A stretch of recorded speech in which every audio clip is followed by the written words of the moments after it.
I'm in the business of giving 51% of the value to the other person. I try to figure out what I think you're gonna do before you realize you're gonna do it. What happened last night in Soho in the middle of London? You know, you kind of had this flash mob. I think you put it out on Snapchat. I will fundamentally remember this night my whole life.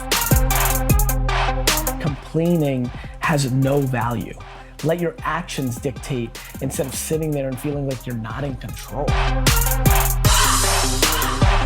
What keeps me most grounded is in 13 years, on our 7th interaction, you're gonna like me more than you like me right now. I wish everybody was an immigrant. It's a huge advantage. You're hungry. You get to appreciate it. When I was 25 years old, I thought a 40-year-old was finished. I don't even feel like I'm starting. It's what you don't do that screws with you later on. But my dad at 13, 14 taught me that my word was bond, that was the game. That was the way we did it in the old school. That's the way to do it.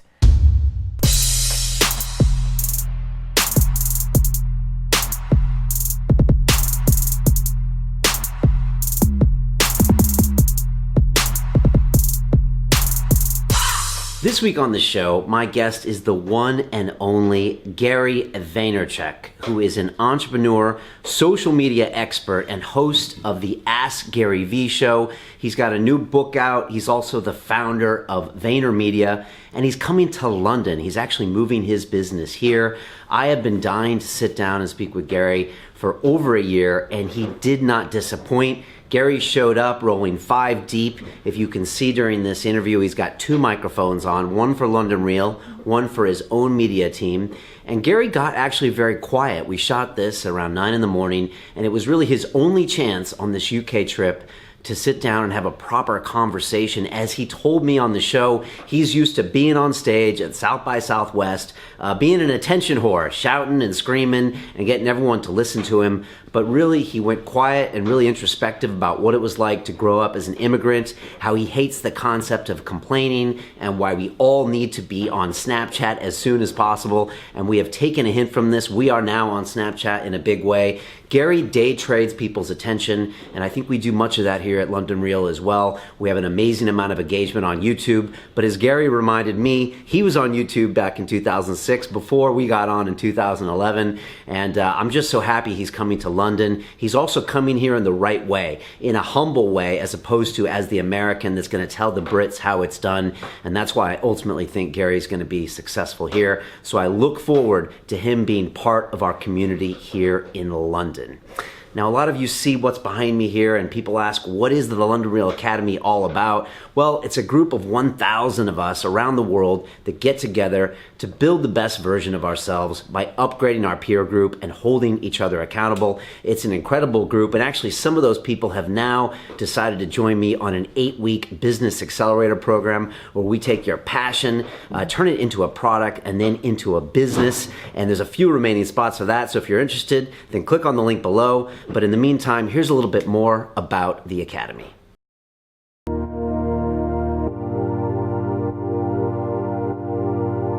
The entrepreneurial journey, it can be a lonely road.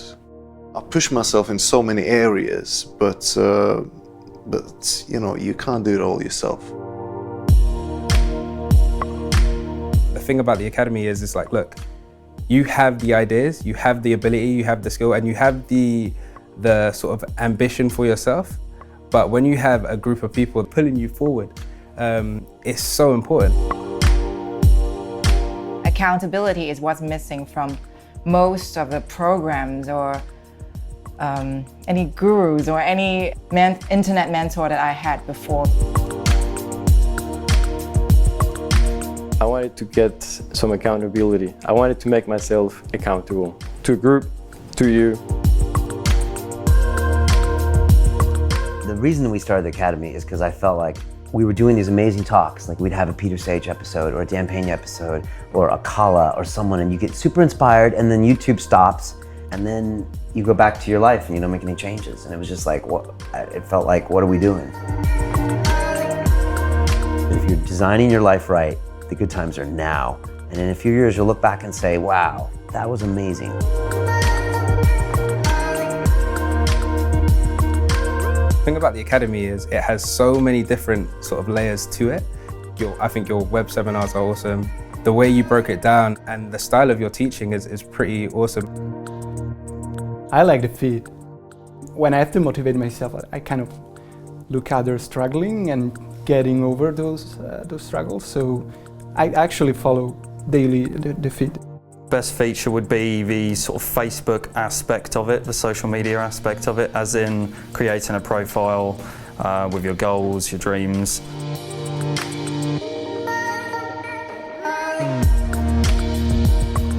Everyone's on the same vibe, and we may be at different stages in our journeys, but everyone's on the same page at the end of the day. Everyone's really trying to push themselves and building the best you. It really resonates with me. And the fact that I'm committing a small amount of money and the fact that I'm actually trying to interact with those people means that I'm invested and means that I will keep it for the long run.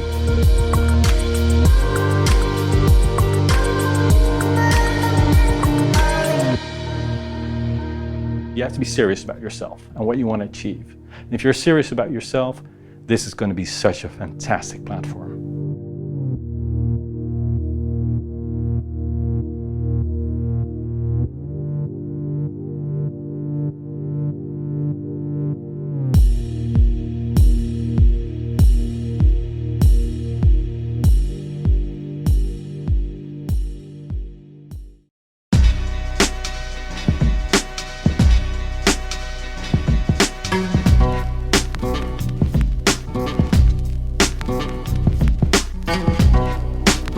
London Real, sponsored by Bulletproof.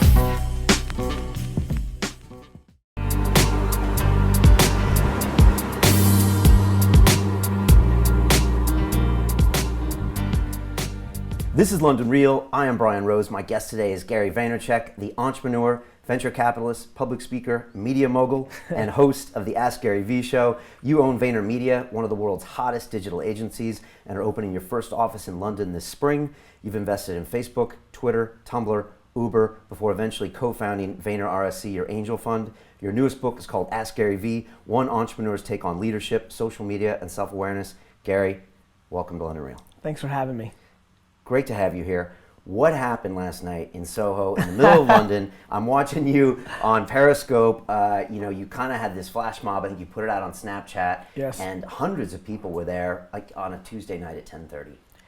Last night was something I probably will, it's funny, I told the team, I'm like, I will fundamentally remember this night my whole life. Last night I did something I haven't done in a long time. Early Twitter, 2007, 2008, I could tweet and say I'm going to a pizza shop, and 20 people would show up and it'd be incredible.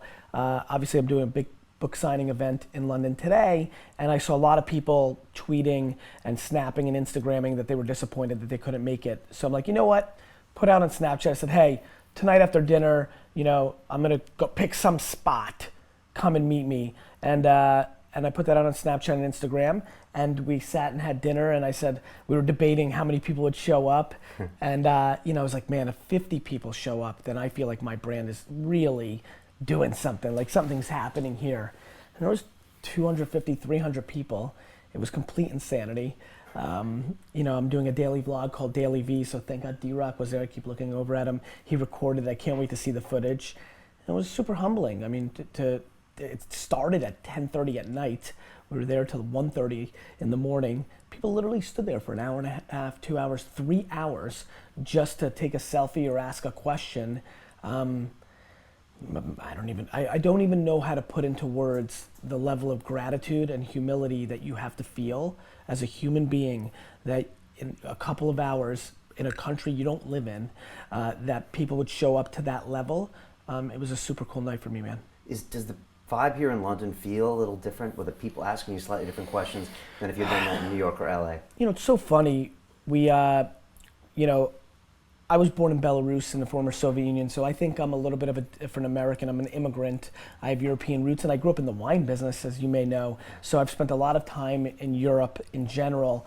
You hear the stereotypes of like, Americans are aggressive. I'm an aggressive guy. I'm aggressive for Americans. So, you know, I hear it from Europeans and other people in the world. You're very aggressive, and people could speak to people more passive or things of that nature. I think the people that I attract are hungry, are workaholics, are massively ambitious.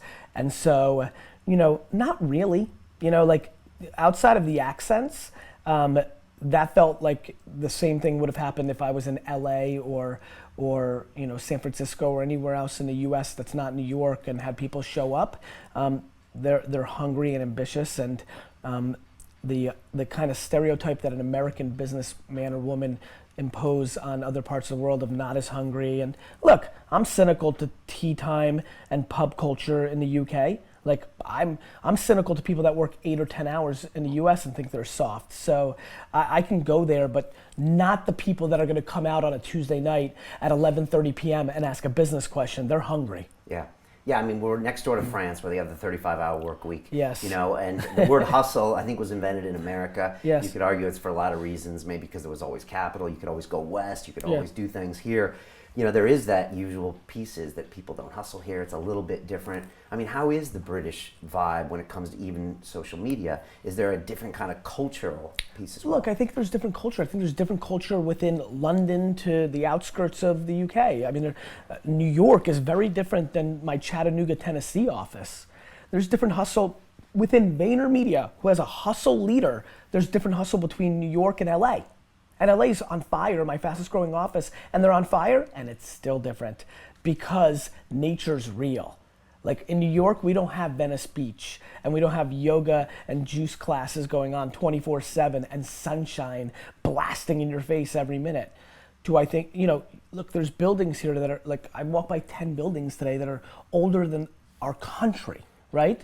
So there's a maturity level, an infrastructure level, there's the histories of world wars, there's a lot of things that happen here that are different. And so I'm not interested in judging people's hustle. I'm interested in telling people how I've accomplished what I've accomplished, which is, I don't think I'm that talented. I do think I've outworked people. I think that's real. I also think it's controllable. And I think anybody who's watching right now, they may not be the most talented entrepreneur or salesman or you know, an amazing craft of content, but if they outwork somebody, that is a variable that feels in control. Somebody wants to start a YouTube show, if they do it 365 days a year versus somebody that does it 137 days a year, and they're equally as talented, the person that does it 365 is gonna win. I mean, that's just the truth. And it's the only practical advice that I think I can give. Go get more talent. I can't say that. But, you know, work harder and go to less happy hours and don't watch, you know, entire seasons of House of Cards. Yeah, that feels real. And so, you know, to me, I think it's amazing to take the whole month of August off in Europe. I think that's amazing work-life balance. And for many people, that's the right advice. It's just not my little narrow view on the world in the concept of if you complain about what you want professionally, well, there's a way to fix it. If you're content and you make 55,000 euros a year and you have all of August off and you're part of the dart team and you spend tons of time with your kids and you're content and you do not complain, well, then you're a hero to me. Got it? Yeah. It's about who complains. Yeah. You can have anything. Not everybody's meant to make $1 million. Not everybody should want that. I have friends that make tens of millions of dollars because I come from Silicon Valley culture who complain about not spending time with their kids, and I yell at them in the reverse way and say, you're full of crap. You have unlimited resources. Don't cry to me. You're trying to pander and position yourself as a good guy.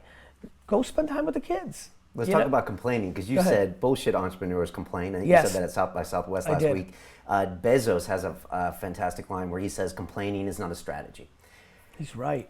That's why I like him so much. You know, it's funny, I don't know Jeff, but if you ask me which entrepreneur I like the most, it's him because of how he runs Amazon, which is they do a lot of different things. It's always adjusting. And it makes sense to me that he would have that I'm glad, this is the first time I've ever heard that. I'm excited to think he thinks, I truly think that if you complain, it's literally the second you start the sentence is a step back in a non-winning way. And that's really what I'm focused on. I'm very worried that I've not done a good job in my hyperbole style of communication and my very Twitter-centric quotes and my interview style of like giving good, people want to interview me because I'm a good quote. And on stage, I lose my mind and black out and go. These are the opportunities where I get to clarify, and I'm so appreciative of it when I know I'm sitting with somebody who knows how to interview and gives me some opportunity to go deep. It's just that. Like, I don't care what you want.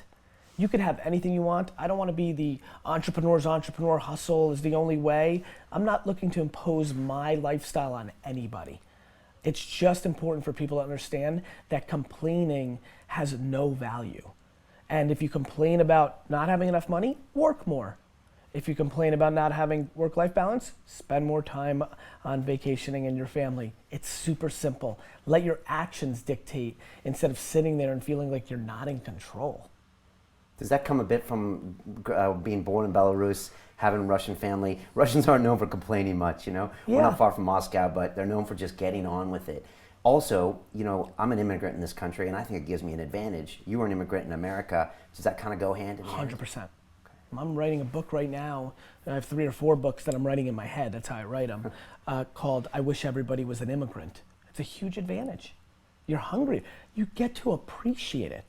Now you're an immigrant in the UK from the US. Different in some ways because the US is such a great, opportunity place. But boy, still different. You get to see the UK London market for what all its value is versus what you had. It's amazing when you go to a different place. Very often, you went there for a reason, thus you're looking for the opportunity, right? You see the opportunity. Exactly. You see the opportunities here that are different than what you saw in San Diego or any parts of the U.S. That's a little bit different. Most people come from places that don't have as many opportunities, and they can't even begin. I mean, I have not talked to an immigrant that doesn't have some level of disdain and or disrespect for every American they know. Because they just know. They see it for what it is, which is, holy crap, there is 87% of the rest of the world where you'd never have this chance. And probably 0% other place where it's so rewarded. I mean, it's so rewarded. Even with all the immigration and geopolitical issues at hand, still in America, if you come from another place, even though you're stealing our jobs and all the cliche stuff, that the hate and the negativity that people are pushing, still, if you go out and execute and win, America's like, you're a winner. It's really, it's capitalism. Yeah. So, I think it is a humongous advantage. My parents had no gear. My mom and dad had absolutely no no tolerance for complaining. They suffocated it. In hindsight, as I sit here and you can see I kind of looked over and I'm thinking, there was just what are you talking about? There was no opportunity for that. And I really appreciate that. It's funny, I'm visceral to complaining. And I think it comes from my parents. When your dad's making you work 10 hours a day, bagging ice and these kind of things, are you mad at him, or do you know he has something? Because also, is it true you had $30,000 underneath your bed as a 13-year-old with lemonade stands? I had one lemonade stand. Baseball cards, okay. I had a lot of money. And that's intense. And I went from, for everybody, most people who don't know me, I went from selling $1,000 to $2,000 a weekend of sports cards, which was a phenomenon, a big fad in the US in the late 80s, early 90s. Every kid collected them. So there was a big market. To turning 14, my parents, even though there was a lot of money, didn't think that was a real business. I was 14. It's a kid. My daughter's just about to turn 7. I'm like, Jesus, 14. And I got paid $2 an hour for bagging ice for 10 to 14 hours. Pure child labor. But again, when you're coming from a Soviet background, my parents didn't think it was unusual for a 14-year-old to work 14 hours because A, you did that kind of labor back in the old country on the farm or wherever the hell, and B, by the time you were 16, you were a grown-up in Russia. So there was, American parents today treating their 23-year-olds like they're a kid, just the polar opposite of what I grew up with. And did I? Yeah, I mean, I struggled with that transition because I was really making money and I was really my own boss and I was really, I think I was a wonder kid in hindsight now. Like I'm a really talented entrepreneur.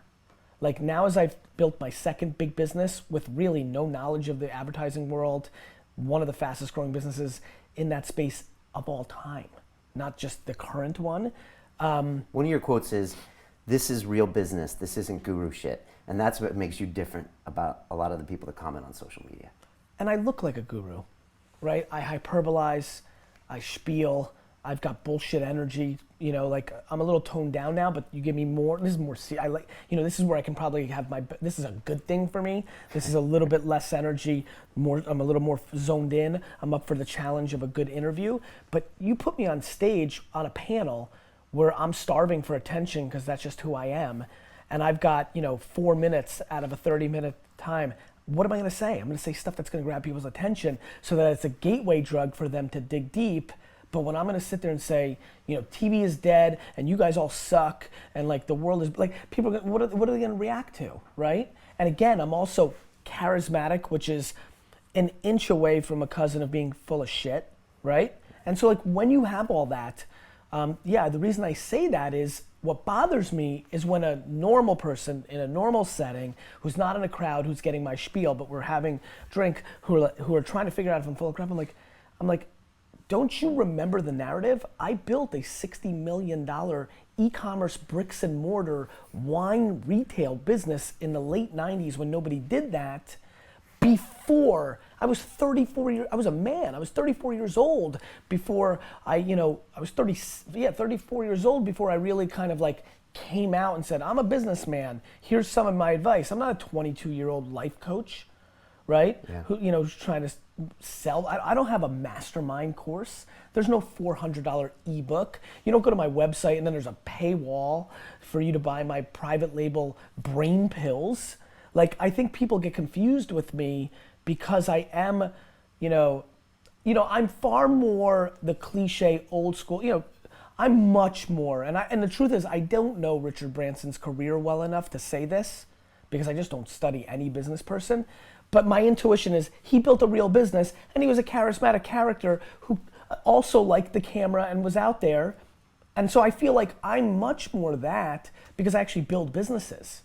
And the reason I built VaynerMedia on Madison Avenue in the face of the history of advertising was to remind everybody, probably most myself, because after Wine Library and Wine Library TV, I did start being an author. I did start speaking. I did start acting like a pundit and like a commentator and a personality. And even though I invested in all those great companies during that time and could have easily put myself as one of the great venture capital-like behavior guys, which is a career in itself, I didn't view passive investing as a true worthwhile business expedition. And so I went and built an agency, a black and white business, right in the mouth of all of the people that don't think I'm a real businessman because I love competition and I feed off of people not believing. Why go so big? I mean, 600 plus employees now. You could have eased in, you could have kept it small. It's tricky when you go from that, 50 to 200 employee thing, We went from 30 to 650 people in 48 months. I went big because I'm capable of it. I'm an HR driven CEO. The closer you get into my epicenter, the more I'm liked by the people that are closer to the center of the sun, right? So that's always, by the way, that is always what gets me through the YouTube comments of this guy's full of crap. Right. Because they hurt. Yeah. Like, I equally care what everybody thinks while not giving a crap what anybody thinks. It's this very interesting kind of push-pull thing. And that inner circle in your company keeps you... What keeps me most grounded is in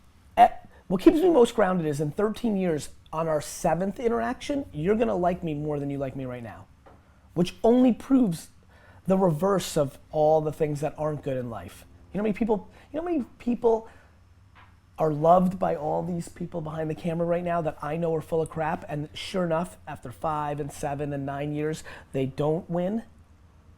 But I'm the reverse. I come out the gate hard. So 80% like it, actually. I have a good ratio. It's the only way I've been able to survive. But there's absolutely people viscerally that respond the other way of like, oh, what's this guy, you know, work 18 hours a day. How many comments do you think when that's the only quote in my Facebook feed say, this guy's broken, he's gonna wake up one day and not know his kids, and they don't know me. They don't know like my 7 weeks vacation. They don't know my weekends are actually with my kids for real. They don't know that 90% of parents get home at 5 p.m. but then don't really interact. They don't know that it's depth, not width. You could be with somebody for 90 hours. They could be 90 not hardcore, emotional, loved, nourishing in hours. Or you could be somebody for an hour and it's all in, it's forever, right? Yeah. So, you know, when you put yourself out there and you're doing it as well, you have to be prepared for that feedback. It's the cost of entry. It doesn't not mean that you don't take it to heart and things of that nature. And so, I live, what I'm able to get through is those 650 people, they know who I am. Or actually only 150 people in that 650 per firm right now really know who I am. And that's what gives me the energy, because it reminds you like, right, you know, the closer people know, the better. And so I live in results. Like the people that know me, it's good. The businesses I built, they're real. I have fundamentally felt a shift in the last 2 years of the level of respect from anybody who's interviewing me to anybody who runs into me. Like this business meant something. It's like, wait a minute, this is his second rodeo. You know, in 5 years he built a $3 to $60 million wine business. Now in 5 years he built a $3 to $100 million advertising agency. Okay, this guy's a businessman.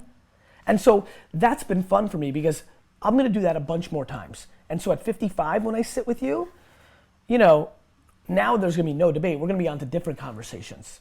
Right. You know what I mean? Yeah. I'm still in that middle zone. You said with your employees, you want them to work for you the rest of your life, Yes. which is fascinating because, you know, market supply and demand and entrepreneurs, you know, people think, oh, you do this, you do that. People spend 2 years at Google and move on. Why do you want to keep people so close or potentially keep them there? Selfishly, I think continuity creates incredible teams. You know, I'm a sports guy. I'm always fascinated by American football, something I love. An offensive line, I'm sure in football here in Europe, like a team that's, actually right now in the English Premier League, right? Some team that came up is like leading or about to win. Yeah, you're commenting on football now. I love it. Yeah, well, listen, now that I'm going to be here every 6 weeks, I actually am. Is that it? Yeah, I'm going to be here quite a bit. We're opening up VaynerMedia London April 1st. I want to hear about that. And so I've been very affected by the last 3 World Cups. I respect European sports fans more than American sport fans because I, in America, want to fight. I get sports muscles. I want to fight Patriot fans. I want to fight them. And like, I think it's right to like do that. And I think that happens more here than it does in America.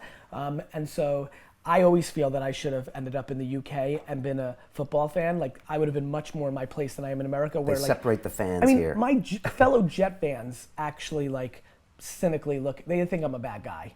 Like that's the one place I'm a bad guy in the stadium. I'm bad. Okay. And so I'm excited. I'm going to pick a Premier League. I'm going to pick a team. Okay. And it's going to be a very interesting journey. My prerequisites are they can't have won in the last 25 years. Ooh, okay. Yeah. So I don't want any of this like Arsenal, Chelsea. I don't want any team that I've heard of. That's Manchester franchised. United. Yeah. You know, Arsenal, like Liverpool. I can't go for any of those teams. It needs to be some stuff I've never heard of before that are probably relegated right now and like haven't won in 37 years or never. So I'm looking forward to picking my team. Why come to London now, and what kind of opportunities do you see here, as much as you can tell us? And is that just eventual, was it always going to happen in your international growth? I don't know. You know, it's funny. I was saying this to the guys the other day. I know that I'm going to buy the New York Jets, and that's going to cost me $10 billion. I know. I may not be able to pull it off because the owner has to die. I have to be financially ready. There are a million things that I can't control. But to amass the wealth to do it, I'm going to do it. What's crazy to me is I never pictured anything in between. So like the courtside season Knicks tickets that I just bought, I'm more like, oh my God, I made it. The taking a private plane to a business meeting, I'm like, oh my God. Oh my God, I run an international company. Like I'm so humbled and blown away that I run an international company. Like opening up London is freaking me out of like pride. So I don't know, I didn't really think about that.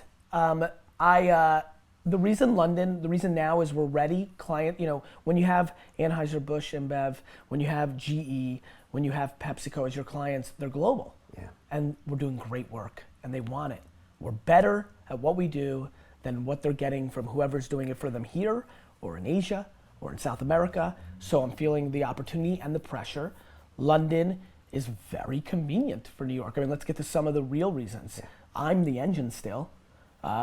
Eric, who's going to run the office, he loves this town. So some serendipity, but like, you know, going to London's like going to LA. You know, so the day trips to London that I'm going to do are going to be very common. A ton of at night, fly here, need a little sleep till 10, 11 a.m. Like for my body, I know it. Meeting at noon, right? 11 a.m., go to midnight. Got to figure out who's willing to hustle and do the 9 p.m. to midnight meetings here in the UK. I struggle to find those characters in New York. So, you know, that I'm worried about, but I've got to maybe probably entrepreneurs and startups, right? More sort of than corporate types. And then literally leave the next morning. That feels very feasible here. Singapore and Brazil and other places that are on the radar are not as feasible. And Western Europe is very attractive. Again, I grew up in the wine business. Going to Paris and Italy and those places so often, look, I was born in Europe. Like and clearly it was Eastern Europe, but like there's clearly some warmth for me here. English speaking language, unbelievable marketplace. I love it. I love London. I'm excited about it. So just felt right for me as a human. What's the state of the art of social media here in London? You know, we've been doing this for 4.5 years, and I always said that it felt like it lagged 2 to 3 years in the States, the adoption of YouTube, the adoption of certain things. Although I think as a country we have a higher percentage of people with e-commerce, and I think it's even more connected because it's, you know, a much denser place. What do you see when you look around? You nailed it. You're clearly in tune. I think it's 6 months to a year behind on trends right now. Snapchat, Instagram, things of that nature, which I love because we're fast and first mover in the US. That's really what we are. Right. We're that. We are the fastest, best moving to current tech trends, 4 biggest brands in America, period, and everybody knows it. To be able to have an extra year to even pull it off here is incredible. I mean, that's really the advantages of being not in the US. You get to see what's happening and you inevitably know it's going to happen in your market. So it's like you're watching the future and you can just do it. It's crazy. And then number 2, there is things that are ahead. There is more penetration. There are more 35 to 50-year-olds that are really sellable in a Facebook environment by percentage in the UK than there are in the US. And mobile culture and omni-channel and e-com is way ahead of it here. I think it's an incredibly interesting market. And what about cracking Europe? You know, we're actually in the center of tech here. That roundabout out there is called the Silicon Roundabout. And it's a fascinating environment, but the problem is that to crack Germany, you ultimately have to be in German. You know, French have to be in that. Yeah. Or do you think that what you do, you can break through language barriers? I think context is everything. Okay. I actually have disproportionate ego and equal humility to that of all this entrance. I don't come here and say this is such a foregone conclusion. I always think that because I think if I operate, we're gonna win. But I'm trying to be, amazing. You know, it's really like warfare. It's like expansion, Walmart's, Target to go to Canada. There's been way bigger, way stronger companies than mine that have entered new markets and have failed miserably out of the audacity of who they were. So I'm gonna have my audacity. It's in me. I can't take it out. But I'm coming in here and understanding one thing, which is context matters. It's slang. I say pissed, as you know, and that means something totally different here. And I have to have that humility to know that our organization is going to come here. We're going to be on fire. We're going to be ready. But you gotta walk before you run. You've got to understand the context of the end consumer. That's my complete success is predicated on I understand the U.S. consumer better than most people. I do not have that mapped in the UK. I do not have that mapped in Berlin. I do not have that mapped in Singapore. I'm a sponge in it. There's a reason I want to be here every 6 weeks. There's a reason I hung out on the corner of a park for 3.5 hours last night, above and beyond me wanting to give love to my community. I'm gonna suck it out. I'm gonna taste it, but I have to spend time. We have to spend time. And so that's the plan. Yeah, I think you spending time here is crucial, and it is nuanced. You know, I've been here for 14 years, but sometimes I think like an American, and I'm like, you say what you're all about, but it is nuanced here. I'm not worried about the thing that is on everybody's mind who's watching right now, which is I'm not worried about the cliche, I'm gonna be too American for the market. I'm not worried about that. Mainly because I believe that you attract what you're gonna attract. I'm not gonna adjust to a market and not be my true self. I'm just gonna equally show that market the respect it deserves. That's a very important nuance. Do you know? Yeah, totally. I can't not be me. Vayner's gonna be Vayner. And there's absolutely people are gonna be like, this goddamn American. But they're saying that this guy's full of crap in the US, or he thinks he's a big shot. Not full of crap, big shot, right? So that doesn't scare me, because there's gonna be 17 straight winners, assassins that want to win. 49 assassins, winners that want that want to win. They're gonna say, that's my guy. Is that the essence of social media, being completely genuine to yourself and putting it out through all those channels? I mean, is that what you're just talking about? Is that why you've had success with it? I think that's the success of life. I think social media amplifies it and exposes it, sure, because it's just distribution of attention.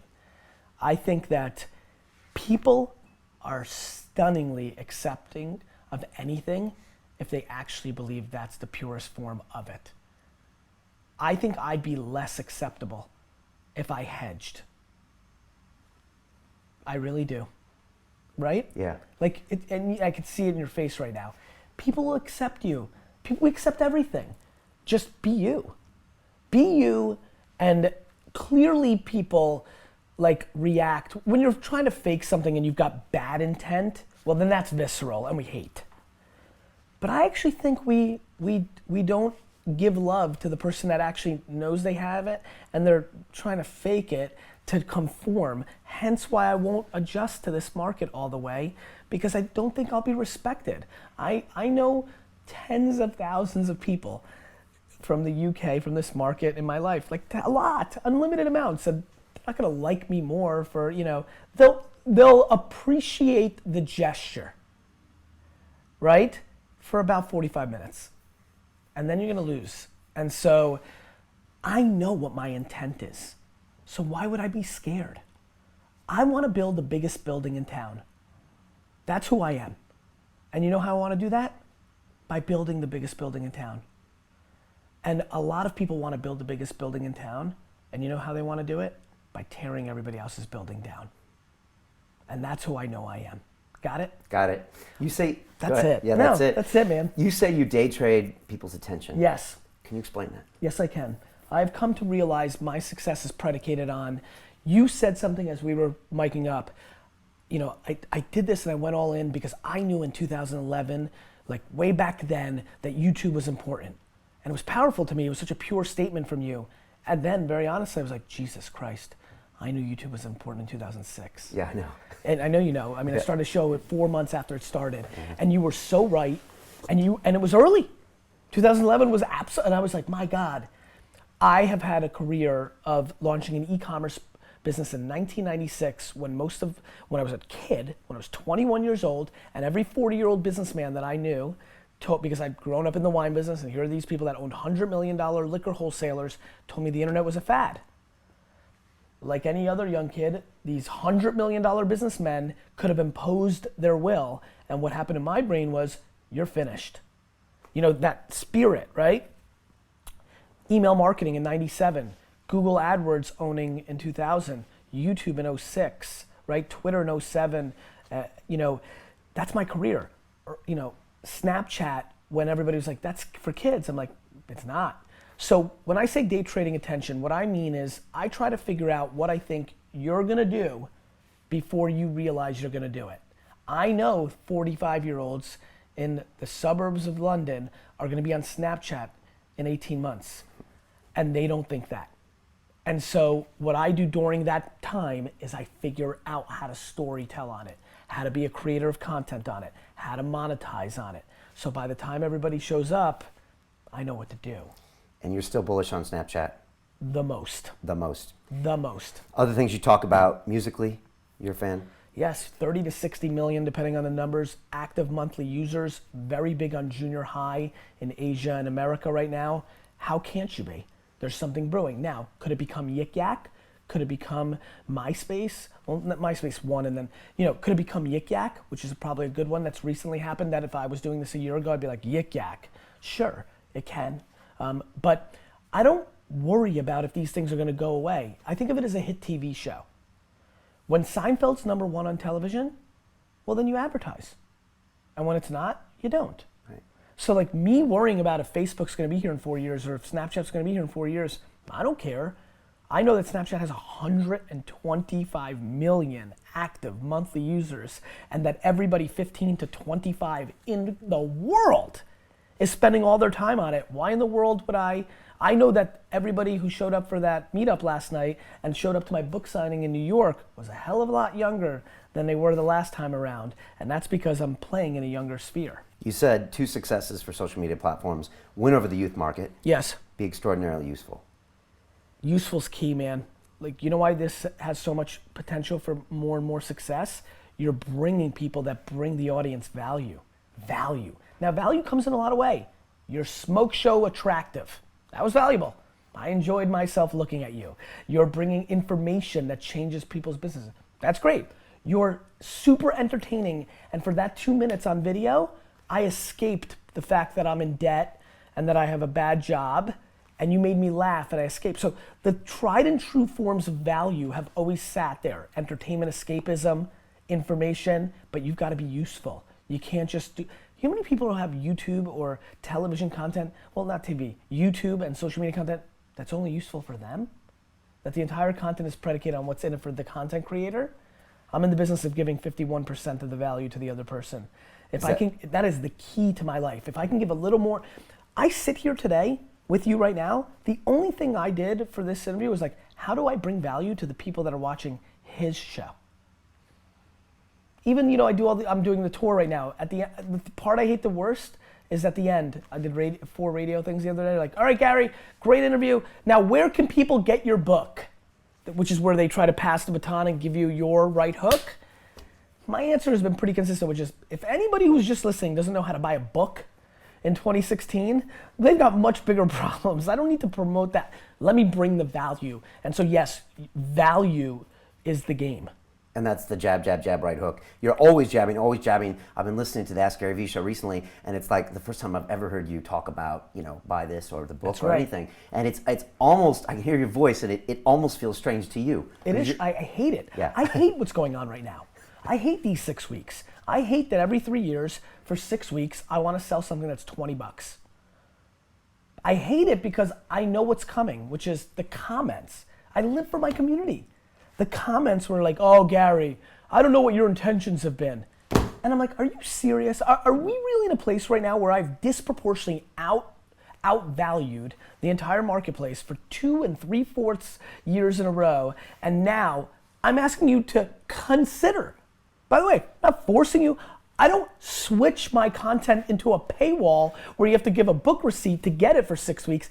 I'm asking for you to consider to buy an $18 book. Really? Yeah, I'm a real jerk off. It's unbelievably how disappointed I get in some of the reaction, very small percentage, but crap, when you work your brains off for 18 hours a day, every minute trying to provide value to your community, and then they don't have the temperament to let you get that off, it's a little frustrating, especially when you dig into their profile and you see what else they're doing, and they're buying $300 bullshit ebooks, because that person has never given them anything for free. It's kind of like the emotionally strong and the emotionally weak parent or child in your life. You're always pandering to the lowest common form. You're taken for granted, Yeah. And I've started changing my behavior. I used to only engage with negative comments to win them over. And I realized, wait a minute, I'm pandering to the bottom. And I've started commenting and engaging with people that give me love way more. And it's been a very healthy shift for me. Why write a book now? You don't need the money. Is it important to publish? It's important to publish because so many people read books. Yeah. Like when you day trade attention, that doesn't mean that you're a technologist. Got it? When you day trade attention, you don't make a judgment if that's happening in an iPad or if that's happening on a radio station. You're just looking at it. And there's an unbelievable amount of people that read books. And there's an unbelievable amount of people who don't have the time to watch all 200 episodes of 20-minute Ask Gary Vee shows, right? Right. And there's why did I sit in a booth for 20 hours and read my audiobook? Because there's a lot of people who learn that way. So when you have the ego or the wants and needs to educate the world, to be heard, you don't get to pick I don't have the audacity to pick my form. I try to do it in any form that I think people will consume it in, and so books are important. Future of YouTube, Instagram, Twitter. Just want to get your call on it first. Very bullish on the first two. I'm very concerned about Twitter because it's my heart. Yeah. Because it's the place you were championing it way back in the day. Champion it. It's probably singly most responsible for what I'm doing sitting with you right now. It was the platform that I won on. It's like being an actor. It's like Harrison Ford and the way he feels about Star Wars. He has to love it more. It was the role that changed his career. To watch the rest of this fascinating interview, click on the link below and go to londonreelacademy.com. There you can sign in with your social media, log in and watch the rest of the episode for free, along with all of our episodes on London Real, my webinars, and all of our premium content, all located over at londonreelacademy.com. So click on the link below, you'll be directed there and you can watch the rest of this fascinating interview, and I'll see you there. They did not have a couple years ago, so I think the early stages of YouTube being vulnerable are in place